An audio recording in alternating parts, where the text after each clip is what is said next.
नमस्कार. मी डॉक्टर वंदना रामचंद्र लोंढे, वेणुताई चव्हाण कॉलेज कराड, बी ए भाग 2च्या भारतातील समाजसुधारक HSRMमधील सेमिस्टर 3मधील प्रकरण 1 सामाजिक आणि धार्मिक सुधारणा चळवळीमधील स्वामी दयानंद सरस्वती आणि आर्य समाज याची माहिती आज मी देणार आहे. खरं तर हे फक्त प्रकरण आहे ते बी ए भाग 2च्या विद्यार्थ्यांसाठी उपयुक्त आहे असं नाही, तर MPSC आणि UPSCच्या विद्यार्थ्यांसाठी सुद्धा हे अत्यंत उपयुक्त असं प्रकरण आहे.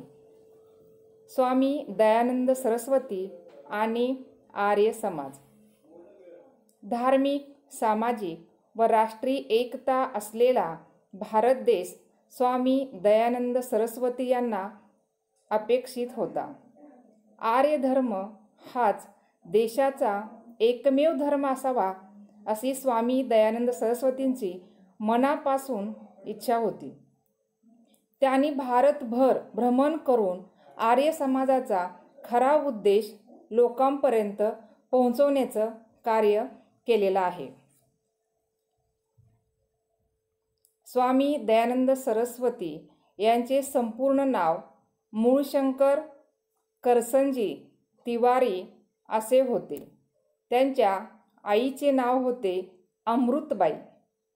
त्यांचा जन्म 12 फेब्रुवारी 1824 रोजी गुजरातमधील मोरवी संस्थानातील टंकारा या गावी झाला. विद्यार्थी मित्रांनो, लक्षात ठेवा, त्यांचा जन्म कोठे झाला असाही प्रश्न आपल्याला येऊ शकतो, म्हणून लक्षात ठेवायचे गुजरातमधील मोरवी संस्थानातील टंकारा या गावी त्यांचा जन्म झालेला आहे. लहानपणापासून त्यांच्यावर धार्मिक संस्कार झाले होते. सत्यज्ञान आणि धर्माच्या शोधासाठी त्यांनी इसवी सन 1845मध्ये घर सोडले आणि भारतभर भ्रमंती सुरू केली. त्यानंतर त्यांनी मथुरा या ठिकाणी आद्य पंडित विरजानंद यांच्याकडून सरस्वती संप्रदायाची दीक्षा घेतली होती. ते स्वामी दयानंद सरस्वती या नावाने आता ओळखले जाऊ लागले होते. यानंतर स्वामी दयानंद सरस्वतींनी भारतभर प्रवास करून आर्य समाजाचं कार्य सगळीकडे प्रसारित केलेले होते. आर्य समाजाची स्थापना 10 एप्रिल 1875 रोजी मुंबई, जिथं आता गिरगाव आहे, तिथं काकडवाडी येथे आर्य समाजाची स्थापना झाली. आपल्याला प्रश्न येऊ शकतो की आर्य समाजाची स्थापना कोठे झाली किंवा कधी झाली.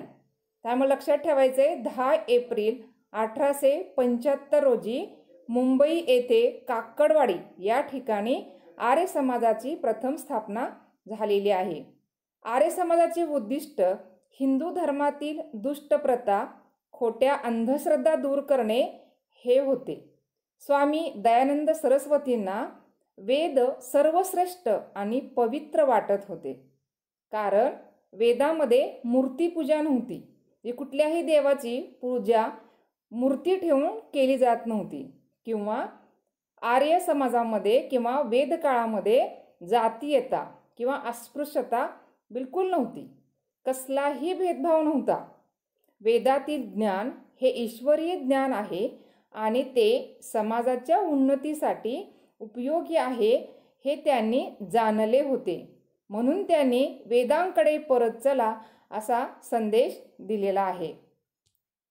आर्य समाजाचे कार्य काय होते असं सुद्धा आपल्याला प्रश्न येऊ शकतो. त्यामुळे लक्षात ठेवायचं आहे, आर्य समाजाचं कार्य हे खूप मोठं आहे.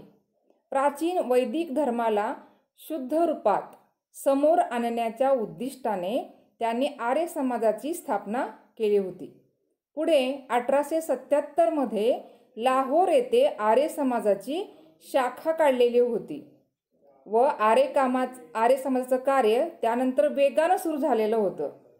धार्मिक बाबतीत अंधश्रद्धा, घातक रूढी, पशुहत्या, कर्मकांडे, तंत्रमंत्र, श्राद्धकर्म इत्यादी गोष्टी त्यांना मान्य नव्हत्या. ते स्वतः संस्कृतचे प्रकांड पंडित होते, त्यांना संस्कृत खूप चांगल्या पद्धतीने येत होतं. प्रचंड त्याने संस्कृतचा अभ्यास केलेला होता, ग्रंथांचा अभ्यास केलेला होता. त्यामुळे जागोजागी जाऊन त्यांनी कर्मठ लोकांची शास्त्रार्थ केलेला होता व वरील अनिष्ट रूढी परंपरांना वेदामध्ये कोणताही आधार नाही हे त्यांनी सिद्ध करून दाखवले होते. त्यांचा कर्मावर विश्वास होता. लक्षात ठेवायचं आहे, कशावर विश्वास होता? कर्मावर त्यांचा विश्वास होता. नशिबाच्या हातचे खेळणे न बनता कर्माद्वारे मानव स्वतःचे भाष्य, स्वतःचे जीवन, स्वतःचे भाग्य घडवू शकतो असे त्यांनी प्रतिपादन केले होते. त्यांनी नियतीऐवजी कर्मावर भर दिला. जे नशिबात असतं ते बऱ्याच वेळा म्हटलं जातं ना, नशिबात आहे ते होत राहतं, पण तसं नाही. तर नियतीवर काही ठरवत नाही, तर तुम्ही कर्माद्वारे तुमचं सर्व काही जीवन ठरवत असता असं त्यांनी वारंवार सांगितलेलं आहे. स्वामी दयानंद सरस्वती यांनी जाती त्याला कडाडून विरोध केलेला होता. हिंदूमध्ये सर्वश्रेष्ठ स्थान ब्राह्मणांना देणे त्यांना मान्य नव्हते. प्रत्येक व्यक्तीला वेदांचे अध्ययन करण्याचा अधिकार आहे असे त्यांनी सांगितले. तसेच समाजातील दुष्ट प्रथांना विरोध केला होता.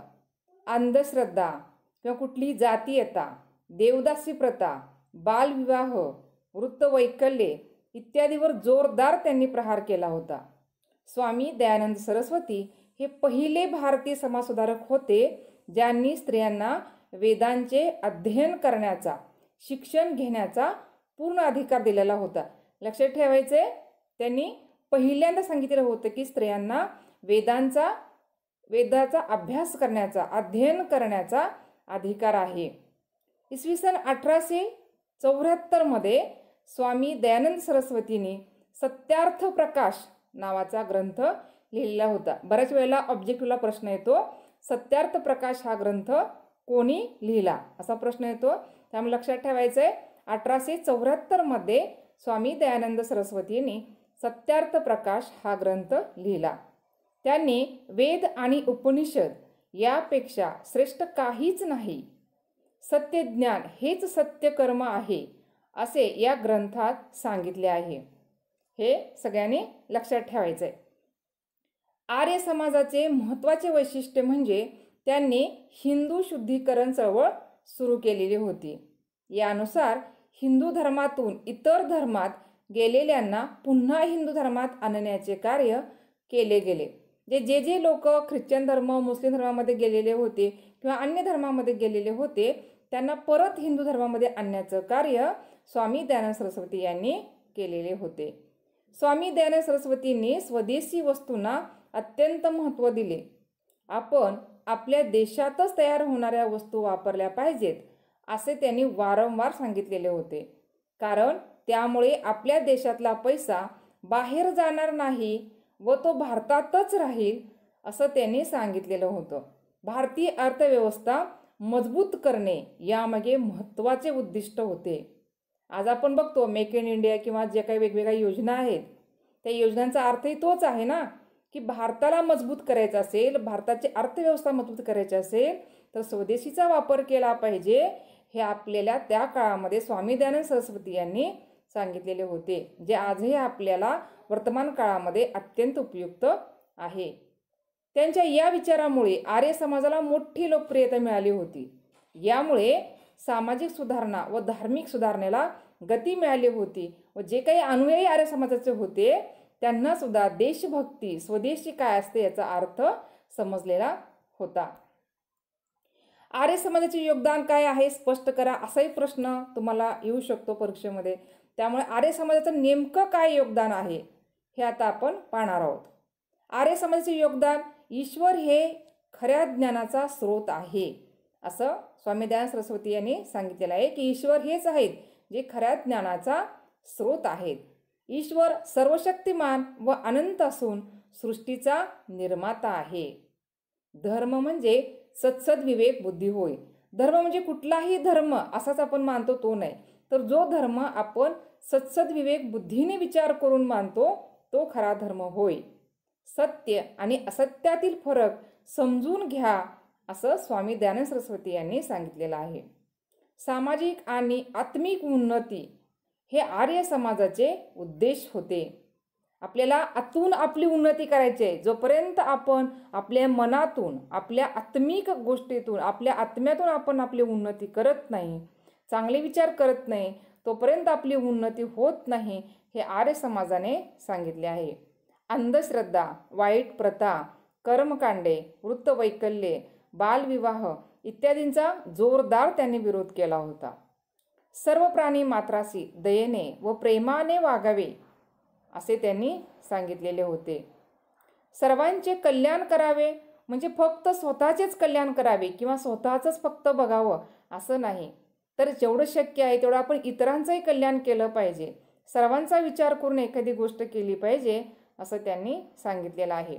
अज्ञानाचा अंधकार दूर करा आणि ज्ञानाचा प्रकाश समाजात प्रसारित करण्याचे कार्य आर्य समाजाने केले आहे. हिंदू शुद्धीकरण चळवळ सुरू करून त्यांनी हिंदू धर्माला पुन्हा एकदा नवीन रूपामध्ये पुनरुज्जीवन देण्याचं कार्य आर्य समाजाने केलेले आहे. जातीयता, अस्पृश्यतेला प्रचंड विरोध केला. वेदकाळामध्ये कुठलीही जात नव्हती, अस्पृश्यता असा भेदभाव केला जात नव्हता असं त्यांनी वारंवार सांगितलेलं आहे. त्यामुळे वेदांकडे परत चला हे ते वारंवार सांगतात.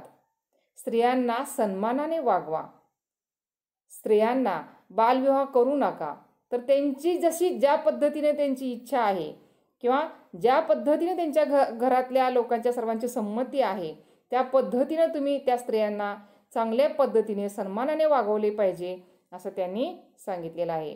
स्वदेशीला चालना द्या. स्वदेशीला चालना दिल्यामुळे काय होईल तर आपल्या देशाची अर्थव्यवस्था मजबूत होईल. म्हणून स्वदेशी वस्तू वापरा असं आपल्याला आर्य समाजानं त्या काळामध्ये शिकवण दिलेली आहे, जे आजही ह्या कोरोनाच्या काळामध्ये किंवा लॉकडाऊनच्या काळामध्ये आपल्याला आता समजत असणार आहे की स्वदेशी वस्तू किती गरजेच्या आहेत, किती टिकाऊ असतात आणि आपल्या भारताची अर्थव्यवस्था कशी मजबूत होते. यामुळे हा संदेश आपल्याला आर्य समाजाने कितीतरी वर्षापूर्वी दिलेला आहे, तो आजही आपल्याला अत्यंत असा उपयोगी आहे. वेदाकडे परत चला असे आपल्याला आर्य समाजाने शिकवण दिलेली आहे. म्हणजेच वेद म्हणजे ज्ञान, ज्ञानाकडे परत जायचे. वैदिक काळामध्ये जे पद्धतीने ज्ञान होतं, ज्या पद्धतीने समाज होता, ज्या पद्धतीने स्त्रियांना सन्मान होता, तोच सन्मान आजही आपल्याला मिळायला पाहिजे. म्हणून वेदांचा अभ्यास करा आणि वेदांकडे परत चला अशी शिकवण आपल्याला स्वामी दयानंद सरस्वती आणि आर्य समाजाद्वारे दिलेली आहे. त्यांनी मूर्तीपूजेचे खंडन केलेले आहे. मूर्तीपूजा करून काही होत नाही, तर सत्सद्विवेक बुद्धीने प्रत्येक कार्य केले पाहिजे, म्हणून मूर्तीपूजेचे खंडन त्यांनी केलेले आहे. मानवतावादाचे महत्त्व त्यांनी पटवून दिलेले आहे. प्रत्येक माणसाने माणसासारखे वागले पाहिजे अशी शिकवण आर्य समाजाने दिलेली होती. आंतरजातीय विवाहांना प्रोत्साहन दिलेले होते आणि स्त्री पुरुष समानता यावरती भर दिलेला होता. स्त्रिया आणि पुरुषांना समानतेने वागवले पाहिजे असे आर्य समाजाने त्या काळामध्ये सांगितलेले आहे. विधवा विवाहास मान्यता दिलेली होती. त्या काळामध्ये अगदी लहान लहान मुलींची विवाह व्हायचे, त्यामुळे खूप लहानपणी खूप मुली ह्या विधवा व्हायच्या आणि आयुष्यभर त्यांना त्या आपल्या घरामध्ये कोंडून राहावं लागत होतं. तर त्या स्त्रियांची अवस्था अतिशय दयनीय व्हायची. तर त्यांना चांगलं जीवन जगता यावं म्हणून विधवांचे पुनर्विवाह करा असं त्यांनी सांगितलेलं आहे. गोरक्षक संघाची स्थापना करून शक्यतो प्राण्यांच्यावरती दया करा, प्राण्यांना तुम्ही प्रेमाने वागवा असा संदेश आपल्याला स्वामी दयानंद सरस्वती आणि आर्य समाजाने दिलेला आहे. थोडक्यात काय तर स्वामी दयानंद सरस्वती यांनी आर्य समाजाची स्थापना करून सामाजिक व धार्मिक सुधारणांना चालना दिली. त्यांनी सत्यार्थ प्रकाश हा ग्रंथ लिहिला. वेद हेच सत्यज्ञान आहे असे सांगून वेदाकडे परत चला अशी शिकवण समाजाला त्यांनी दिलेली होती. आर्य समाजाचे कार्य पंजाब, उत्तर प्रदेश, गुजरात, महाराष्ट्र, राजस्थान अशा अनेक ठिकाणी पोहोचलेले होते. त्यांनी मूर्तीपूजा, स्त्रीदास्य, जातीयता, अस्पृश्यता, अंधश्रद्धा, कर्मकांडे, बालविवाह, देवदासी प्रथा, सती प्रथा इत्यादींना विरोध केला. त्यांचा 30 ऑक्टोबर 1883 रोजी अजमेर येथे मृत्यू झाला. त्यांच्या मृत्यूनंतर लाला हंसराज, पंडित गुरुदत्त, स्वामी श्रद्धानंद, लाला लजपत राय इत्यादींनी आर्य समाजाचे कार्य पुढे चालविले आणि आजही ते चालत आहे. धन्यवाद.